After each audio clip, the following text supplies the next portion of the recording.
What you get? Yeah. But it doesn't have to be that. Hold on, Vicky's got something to say? It doesn't have to be in that Dewy voice, right? They get very, very good at perfecting that. I think you're really good at being Absolutely, because you're manipulative, you're conniving, and you're what's called it, you're smart. at being a What do you think Mickey would be the perfect cult recruiter? Mickey would be the perfect cult recruiter. Mickey, don't put me ideas. Anyway, so Maybe I should start my own cult. there we go. Alright, what are you doing next weekend? That's not special. That's not special. You don't have to tell your friends and parents about it. We'll just go. Exactly. Exactly. We can drink punch together, right? Drink the Kool-Aid. You realize. Everyone can have some Kool-Aid. Everyone can feel the love. Anyway, but Kool-Aid, that's fine. But they perfected mimicking sincerity. They perfected mimicking sincerity. And I'm really good at that too. Exactly. So, I think I found my calling. there you go. Ariel, pick up number 7, please. It's so horrible you figure out that you want to be in a cult because you get close. When you're thinking of rebelling from home and parents, do not walk into the even more paternalistic group that allows no individuality or autonomy. Fair enough. You know, if you're running away, does it? That's a good idea. I guess this is just a good tip for life. And finally, number 8. What was it? If you're running away, don't. Read it, Don't join a more authoritarian with your parents. Yes, go for it. Don't be cocky and think, not me. I could never get involved because then your defenses are down and you're even more susceptible. There you go. More susceptible. Well, that's the whole thing with like teenagers and like the Superman complex. Like, I'm invincible. Exactly. I'm invincible. I'm invincible. There you go. If anyone's invincible here, it's me, alright? There we go. Mickey, the next one? Which one? This one. It is... Why do cults attract? No, next one over. Challenging the cults? So people join cults oftentimes for a number of reasons. Some join because they like football. The first thing that becomes clear in speaking with cult members about the conversion experience is that these people have often, if not always, joined the cults for reasons that have little or nothing to do with the specific content of the cult's teachings, or even the particular charisma of the cult leader. In short, the purpose of people joining cults are not the same as the proclaimed purpose of the leaders in founding them. The reasons why people join cults can be broken down into several overlapping categories. We list them in what seems to be their relative order of importance. Shall I continue? You can. Loneliness and the need for friendship. More than any other factor, the desire for uncomplicated warmth and acceptance seems to lead people into cults. Indeed, there is much evidence to suggest that cults understand this need and work hard to fulfill it. For example, somebody who's on the rebound from breaking up with a girlfriend or boyfriend, and they think that all fill in the blank are trash.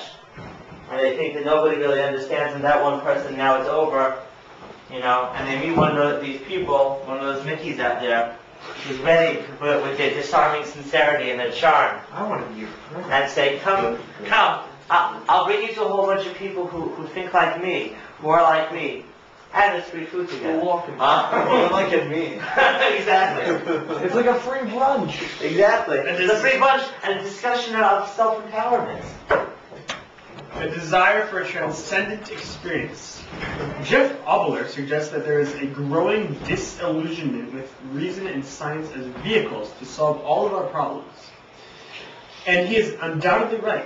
For many people today, reason once again seems to require its once discarded companion of faith in order to make sense out of an increasingly complex and morally ambiguous world. The cults offer a kind of experience that is dramatically different from those offered by more conventional religious institutions, and most likely different from any other experience the prospective cult member has ever undergone. Makes the cult's claim to offer a path. They would say the path to the unfamiliar realm of transcendence, all the more plausible. It stands to reason, after all, that if you are looking for an experience that you have never had before, you should look in places you have never been before to find it. So, quite simply, that people say, you know what, the world's full of problems, and that people are turning more and more to faith. As we see that people are turning more and more to faith. There's also a certain sense of definitiveness, which the cults say, that this is the right way and everything else is wrong. That in a world of ambiguity, that some people find that definiteness very, very refreshing, and that they like having something very, very clearly put before them, as opposed to trying to deal with a morally ambiguous world. Fascinating. Mikhail, if you'll finish that up.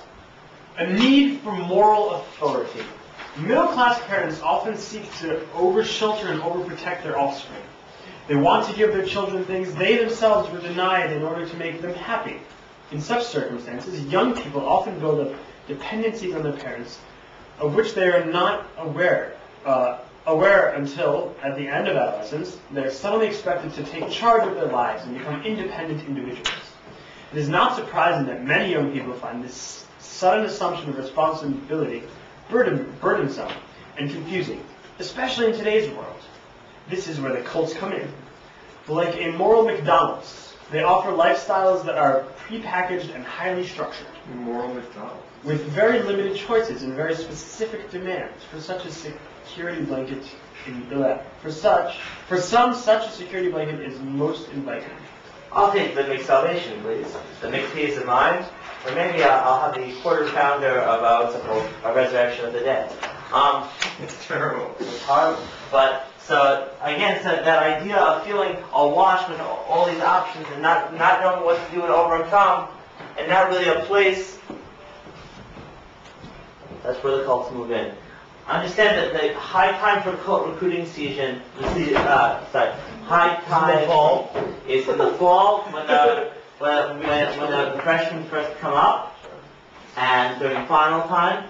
Oh wait, you really weren't kidding. No, during the fall, when when freshmen the freshmen come up. That's why the famous, and I always get the numbers wrong. I said the freshman 50. It's the freshman 15. I guess it depends on where you go to school.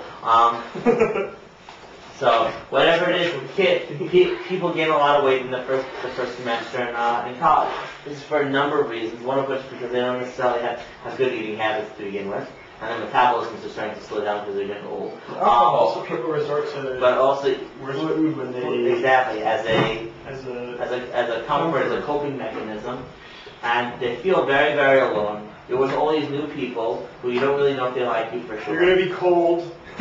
Depending, if you're living in Florida and you're going someplace else outside of Florida, first like Massachusetts or something, yeah, you're gonna be cold. Yeah, Michael, how are you gonna survive? I don't want to think about it. And besides that, you're gonna be lonely, and you're gonna feel friendless. You might know a couple of people, but the cults understand that freshmen are feeling that way. And I'll say, hey, do you want to get together? Want to come, It sounds like Hillel and Chabad. Yeah, exactly. They say, well, get together with like-minded individuals. The thing is that between Hillel and Chabad and this, there's no ultimate authoritarian person who's telling you what to do and when to do it. And that to take away your autonomy. Sure, they will try to get you for donations, but they will not try to take away your autonomy. Arguably. So if you want to argue it out, we don't have time right now, but we can do that tomorrow. We can argue out a little bit more about whether or not Hillel and Chabad are a cult, because they do sort of have a similar modus operandi, because they are being with you at a time when you need them. At the same time,